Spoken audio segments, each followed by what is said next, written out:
wonderful holy month of Ramadan. Honorable, I also want to appreciate the update you've given to us about the Deputy Speaker. You see, this is a beautiful country. There's a lot of good about our country that we need to tap into. The challenge is that there are also those who are always trying to make sure that a lot more of the bad is out there, and yet there is good about this country. Honorable Speaker, before coming here, I passed by hospital. Honorable members, first join me in congratulating the Speaker.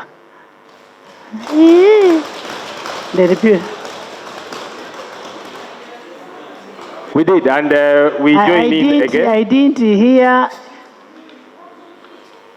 hear you must congratulate. Called Miracle Ibra. He's a top television journalist who was brutalized yesterday. His eye was shattered. Yesterday we went for the nomination of my party's candidate, one Arias Rimbas in Alukola, for the Kawempe North by-election. Honorable Speaker, after the nomination... Switch on. Switch on. Honorable Speaker, the candidate was assaulted, taken away. A couple of people were picked up and others brutalized. This particular journalist was descended onto by men in JAT uniform. JAT is Joint Anti-Terrorist Task Force. These are people who are meant to go out there and deal with terrorists. They descended on this journalist who was fully branded as a journalist with his camera and beat him up with batons, shattered his eye and broke bones around his face. The doctors are not sure that his eye will see again, whether it will recover. They are struggling to deal with that situation.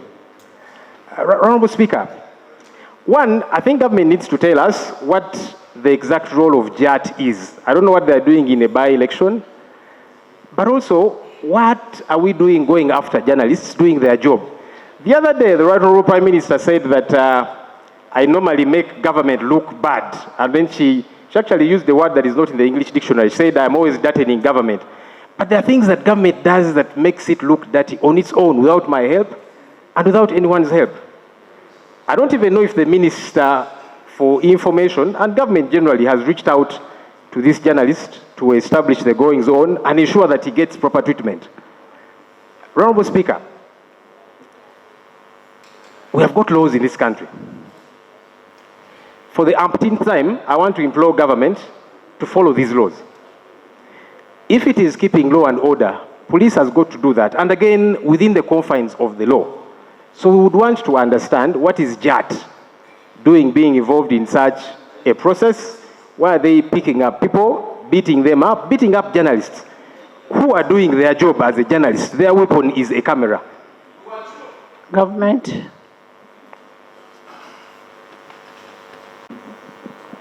Thank you. Thank you, Madam Speaker.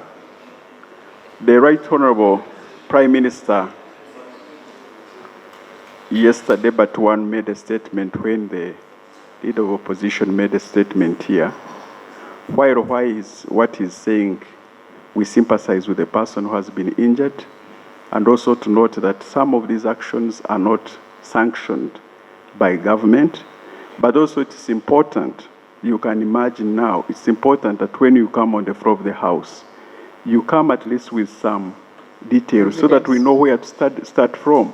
Like now, you are claiming that these people who beat this person are members of JAT.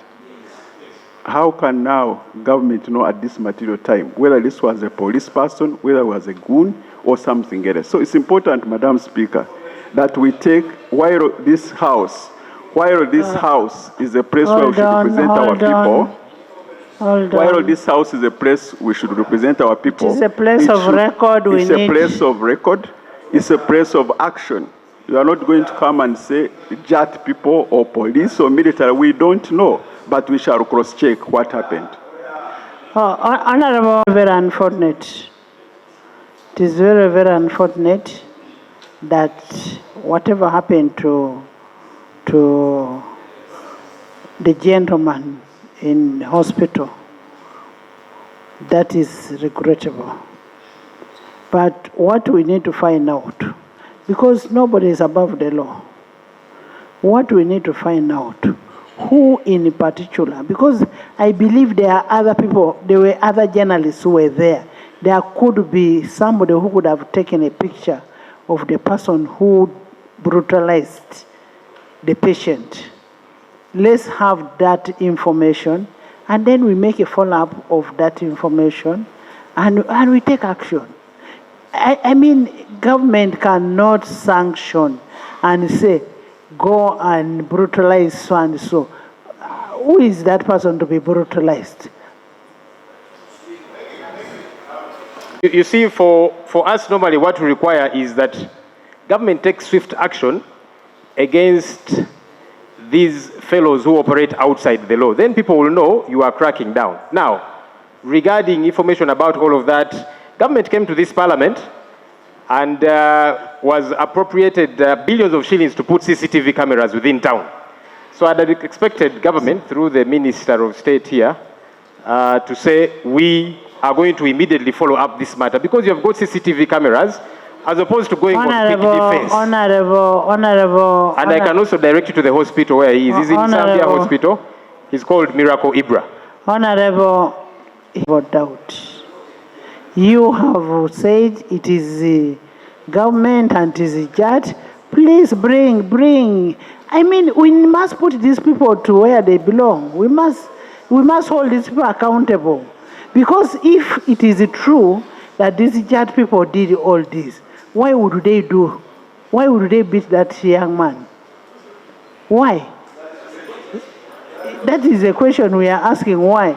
And where did the incidents take place from?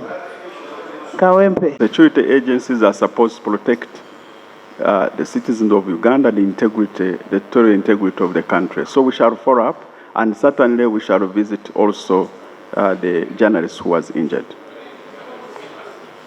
The security agencies are supposed to protect the citizens of Uganda, the territorial integrity of the country. So we shall follow up, and certainly we shall visit also the journalist who was injured. Madam Speaker, the point the Right Honorable Leader of Opposition made, I think the Minister has answered one leg. First, you called government. I saw the Honorable Bahati standing. I don't know whether you become government by being here first, that you are the first in Parliament. But the point, Madam Speaker, there is an order. We are both FDCs. Honorable Government was answering. The Leader of Opposition singled out the journalist, but the point he was making was about deployment of JAD, Joint Anti-Terrorism, to deal with issues of election that are not terrorism. That's what you must answer as government. Why must you have joint anti-terrorism? Because, Madam Speaker, we all have videos of a NUP candidate being grabbed, tearing his shirt, beating people who were with him. The journalist was just unlucky that he was severely beaten. But if anyone wants, I have these videos here, we can play them, of jet beating, shooting. That's what governments must answer. Since when did elections become terrorism? That you must deploy joint anti-terrorism. I thought that the Honorable Bahati, who by arriving early in Parliament has become permanent in the government. Each time they call government, he stands up. And I was about, Madam Speaker, to complain because the front bench is full of all the junior ministers.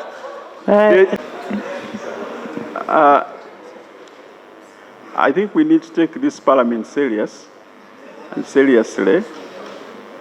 and really raise, when we are raising issues, Madam Speaker, because these are issues that affect the people of Uganda, and we find solutions. We don't dramatize them, pick them sarcastically. Madam Speaker is a honorable member, SSEMUJJU Nganda, in order to assume that when I stand here to speak on behalf of the Prime Minister, I'm just speaking because I came early, that you are not aware that I'm here to represent government is in order. As far as I know, I have a written communication delegating Honorable Bahati to be a leader of government business. I have it, and once it is written to me, I don't have to come and announce it to whoever wants to hear.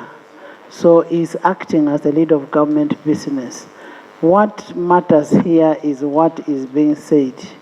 The issue of deployment of yachts, which we have said we are going to check. You should check and report back to the House. So we know each other. Honorable Bahati. Honorable Bahati. I am just sympathetic that every day you are the government and every day you come early. I am actually giving you credit. Honorable Bahati was voted in to come to be in this parliament. The Deputy Speaker, his elevation gives Uganda a good name, as you have rightly observed. But as the leader of opposition also observed, this Uganda keeps deadening itself. You have had now media managers, MDs, being added to the Uganda Communications Commission. After General MUHOOZI tweeted that he's now in charge of media, they will see me the following day they are being summoned. The outside is very, very careful. Honorable SSEMUJJU, not Seungu. Seungu is